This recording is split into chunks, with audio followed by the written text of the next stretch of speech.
இந்த ஞானசேகருக்கு எதிரான வழக்கில் இன்றைக்கு முக்கியத்துவம் வாய்ந்த தீர்ப்பு வழங்கப்பட்டிருக்கு. அதாவது இதோடைய மேக்சிமம் தண்டனையான ஆயுள் தண்டனை 30 இயர்ஸ்க்கு விதவுட் எனி ரெமிஷன். அதுதான் important to be noted. Without any ரெமிஷன்னா அவர் அந்த ஆயுள் தண்டனையை முழுவதுமாக அனுபவிக்க வேண்டும். வேறு ஏதாவது ஒரு காலகட்டத்தில் சிறப்பு சலுகைகள் எல்லாம் அவருக்கு வழங்கப்படாது அப்படிங்கிறது அதோட சிறப்பு. முதல்ல இந்த வழக்கு கோட்டூர்புரம் AWPS அவங்க FIR போட்டு அதன் பிறகு மாண்புமிகு உயர்நீதிமன்றத்தின் டைரக்ஷனின் பேரில் SIT அவங்க மேல் விசாரணையை புலன் விசாரணையை எடுத்துக்கிட்டாங்க. அந்த புலன் விசாரணை மிகவும் சிறப்பாக இருந்தது. அந்த புலன் விசாரணை முடித்து அவங்க குற்றப்பத்திரிகையை பிப்ரவரி மாதத்தில் மகிழா நீதிமன்றத்தில் தாக்கல் செஞ்சாங்க. அதன் பிறகு மகிழா நீதிமன்றத்தில் வழக்கு விசாரணை ட்ரையல் ஆரம்பிச்சது. ஏப்ரல் 23ஆம் தேதி பாதிக்கப்பட்ட பெண் முதன்முறையாக ஏறினாங்க. அதன் பிறகு மே 23ஆம் தேதி ஆர்கியூமெண்ட்ஸ். ஸோ அந்த வழக்கு விசாரணையை எவ்வளவு துரிதமாக நடத்தினோம் என்பது இதிலிருந்து உங்களுக்கு புரியும். இதில் 11 குற்றச்சாட்டுக்கள் அவர் மேலே தொடுக்கப்பட்டிருந்தது. அந்த 11 குற்றச்சாட்டுகளுக்கும் எவிடன்ஸ் எப்படி கொடுத்தாங்க அப்படின்னா, அரசு தரப்பில் வாய்மொழியாகவும் ஆவணம் பூர்வமாகவும் ஃபாரன்சிக் ரிப்போர்ட், அதாவது அறிவியல் பூர்வமாகவும் எல்லா குற்றச்சாட்டுகளுக்கும் தகுந்த எவிடன்ஸை நீதிமன்றத்தில் சமர்ப்பித்தோம்.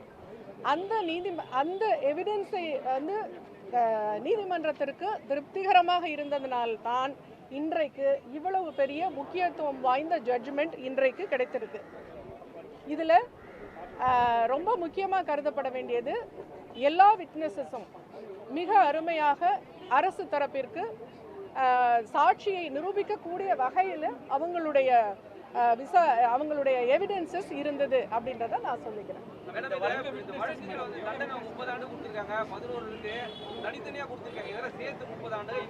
ஆமா, ஏக காலத்துல அனுபவிக்கிற மாதிரி கொடுத்துருக்காங்க. அப்படிதான் வழக்கமா கொடுப்பாங்க. அந்த 11 குற்றச்சாட்டுகளுக்கும் என்னென்ன தண்டனைன்றத தனித்தனி விவரம் கொடுத்துருக்காங்க. அதுல ஹையஸ்ட் இந்த ஆயுள் தண்டனைன்றதுனால அதை மட்டும் மென்ஷன் பண்ணேன். தீர்ப்பின் முழு விவரங்களை நான் படிக்கல, நான் படிச்ச பிறகு சொல்றேன். இதுதான் அது மேக்சிமம், இந்த குற்றச்சாட்டுக்கு மேக்சிமம் பனிஷ்மெண்ட் இதுதான், இது வழங்கப்பட்டுள்ளது. அதை தாண்டி விதவுட் ரெமிஷன், அதுதான் அதுல ரொம்ப சிறப்பா பார்க்கப்பட வேண்டிய விஷயம். விதவுட் ரெமிஷன்னா எந்த ஒரு சலுகையும் அவருக்கு கிடையாது, எந்த ஒரு நன்னடத்தை காரணமாக வெளியே வருது இதெல்லாம் எதுவுமே கிடையாது. ஆயுள் தண்டனையை முழுமையாக அனுமதிக்க வேண்டும், ஏற்றுக்கொண்டது. தண்டனை குறைப்புக்கு கண்டிப்பாக இது மேல்முறையீடு போறதுக்கு வாய்ப்பு இருக்கு. அதை நான் சொல்ல முடியாது, அது அக்யூஸ்ட் தான் முடிவு பண்ணணும். அதை தவிர ஒரே ஒரு விஷயம் நான் தெளிவுபடுத்தணும்னு நினைக்கிறேன். இன்னொரு நபர் இதில் சம்மந்தப்பட்டிருக்கிறாரான்னு நிறைய டிபேட் அதெல்லாமே நான் பார்த்தேன். அதில் நான் தெளிவுபடுத்தணும்னு நான் நினைக்கிறேன். முதல்ல எங்களை பொறுத்த வரைக்கும் அந்த அக்யூஸ்டுடைய ஃபோன் தான் வெப்பன் ஆஃப் த கேஸ். அந்த ஃபோனை ஃபாரன்சிக் எவிடன்ஸுக்கு நாங்கள் அனுப்புகிறோம். நீதிமன்றம் மூலமாக ஃபாரன்சிக்கு அனுப்பப்பட்டு அந்த ஃபோனில் என்னென்ன விஷயங்கள் இருந்தன, அதில் அவருடைய சோஷியல் ஆக்டிவிட்டீஸ் என்னென்ன, சோஷியல் மீடியா எதெல்லாம் இருக்கிறாரு, வேறு என்னென்னலாம் அதில் இருக்குது அப்படின்னு சொல்லி எல்லாத்தையுமே அந்த ஃபாரன்சிக் அனாலிசிஸ்க்காக அனுப்பப்பட்டது. அதில் குறிப்பாக அந்த சம்பவ தினம் 23ஆம் தேதி அந்த ஃபோனுடைய நடவடிக்கை என்ன அப்படின்னு ஃபாரன்சிக் லேப் அனலைஸ் பண்ணி அந்த ஃபோன் ஃப்ளைட் மோட், அதாவது ஏரோப்ளைன் மோடில் போடப்பட்டது அப்படிங்கிறத FSL ஃபாரன்சிக் சயின்ஸ் லேபரட்டரி ரிப்போர்ட்டாக ஆவணமாக நீதிமன்றத்தில் தாக்கல் செய்துள்ளது.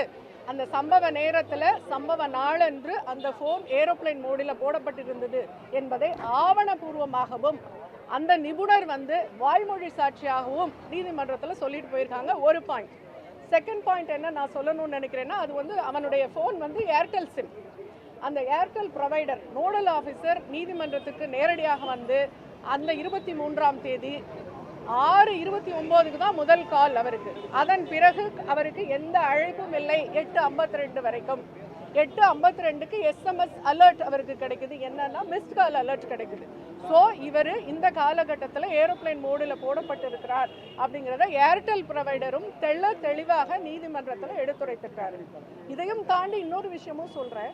358 BNSS படி இஃப் சப்போஸ் ஒரு பர்சன் அதில் இன்னொருத்தர் இருக்கிறாரு அப்படின்னு நீதிமன்றம் கருதினால் நீதிமன்றத்திற்கு அதிகாரம் உண்டு அவனையும் இணைத்து குற்றவாளியாக்கி விசாரணை நடத்தலாம். இப்ப கொடுத்த எவிடன்சஸ் எல்லாம் நீதிமன்றம் திருப்தி விட்டுறதுனால தான் ஒருவர் தான் இதுல குற்றவாளின்றது தெள்ள தெளிவாக நிரூபிக்கப்பட்டதனால்தான் இவர் மேல நீதிமன்றம் நடவடிக்கை எடுத்து இந்த தீர்ப்பை இன்றைக்கு கொடுத்துள்ளது. எனவே இதன் பிறகு இதை பற்றி பேசினால் அது கண்டெம்ப்ட் ஆஃப் கோர்ட், நீதிமன்ற அவமதிப்பு என்பதை அப்படியெல்லாம் இல்ல. அது இல்ல, எஸ்ஐடியுடைய புலன் விசாரணை பிரமாதமாக இருந்ததுங்க. புலன் விசாரணையில நூல் இழைய கூட அவங்க விடல, எல்லாத்தையும் கிளீனா புலன் விசாரணை பண்ணிட்டாங்க. இப்ப நான் சொன்ன எவிடன்ஸுக்கு மேல உங்களுக்கு என்ன வேணும்? அவ்வளவு தெளிவான எவிடன்ஸ் கொடுத்துட்டாங்க. அதனால இதற்கு மேற்கொண்டு அதுல யாரும் இல்லை, யாரும் இருந்தாலும் கோர்ட்டுக்கு அதிகாரம் உண்டு. அதை விட ஹானரபிள் ஹை கோர்ட் டைரக்ஷன்ல எஸ்ஐடி ஃபார்ம் பண்ணப்பட்டது. அதனால இது இதுல ஒருவர் தான் குற்றவாளி அப்படின்னு எவிடென்ஷியரி ப்ரூஃப் கொடுக்கப்பட்டது. அதனால அவருக்கு தண்டனை கிடைத்தது. இது போக இதுல இல்லைன்னு உங்களுக்கு புரியலையா? அதுதான், இவர் ஒருத்தர் தான் இருக்கிறாரு. அந்த பெண்ணே ரிங்டோன் ஏதாவது வந்துதான்னு கேட்டப்ப அந்த பொண்ணு இல்ல அப்படின்னு பாதிக்கப்பட்ட பெண்ணே சொல்லிட்டாங்க. அதாவது அவளை ஏமாத்துறதுக்காக, தானும் ஒரு யூனிவர்சிட்டி ஸ்டாஃப்னு ஏமாத்துறதுக்காக போட்ட நாடகம் தான் அதுங்கிறத ஆவணபூர்வமாக மட்டும் இல்ல, அறிவியல் பூர்வமாகவும் இதை நிரூபிச்சாச்சு. அது போக இதுல ஒரு சிறப்பான விஷயம் என்ன காமனா நான் சொல்லணும்னு நினைக்கிறேன்னா, பெண்கள் இந்த மாதிரி துணிஞ்சு புகார் கொடுக்கணும். பெண்கள் பயந்துட்டு, அநீதி இழைச்சவனுக்கு பயந்துக்கிட்டு அப்படி உட்காரக்கூடாது. அந்த பெண் துணிச்சலா கொடுத்ததுனால இன்றைக்கு அவனுக்கு அந்த தண்டனை கிடைக்கப்பட்டிருக்கு. எனவே பெண்ணுக்கு அநீதி ஏற்படும் பட்சத்துல சட்டமோ மாண்புமிகு நீதிமன்றமோ அரசாங்கமோ பார்த்து கொண்டிருக்காது என்பதற்கு இந்த வழக்கை ஒரு எடுத்துக்காட்டு. நன்றி. இந்த வழக்குல யாருமே பிறழ் சாட்சி யாருமே இல்லைங்க, எல்லாருமே தெளிவான சாட்சிகள் தான். இழப்பீடு அவனுக்கு அந்த குற்றவாளிக்கு கொடுக்கப்பட்ட அந்த ஃபைன் அமௌண்ட்டை பெண்ணுக்கு இழப்பீடா கொடுக்கணும்னு நீதிமன்றம் கொடுத்துருக்காங்க. அது போக டிஎல்எஸ்க்கு அவங்க ரெக்கமெண்ட் பண்ணியிருக்காங்க. டிஎல்எஸ் என்ன கொடுக்கலாம் அப்படின்னு நினைக்கிறாங்களோ அந்த காம்பன்சேஷனை கொடுக்கலாம்னு டிஎல்எஸ் ரெக்கமெண்ட் பண்ணியிருக்காங்க. விக்டிமுக்கு தான். தீர்ப்பு விவரத்துல ஒரு அண்ணா பல்கலைக்கழகத்துல இப்படி நடந்திருக்கு, பாதுகாப்பு கூடுதலா அரசு கொடுக்கணும் அப்படின்னு நீதிபதியா சுட்டி காண்பித்திருக்காங்க. தீர்ப்பை முழுமையா நான் இன்னும் படிக்கல. நீதிபதியும் அந்த தண்டனை விவரத்தை மட்டும்தான் சொல்லியிருக்காங்க.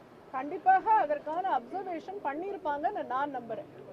பாதுகாப்பு கூடுதலா கொடுக்கணும்னு பண்ணியிருப்பாங்க நான் நம்புறேன். எனக்கும் கொடுக்கணும்னு தோணுது. Okay, thank you so much.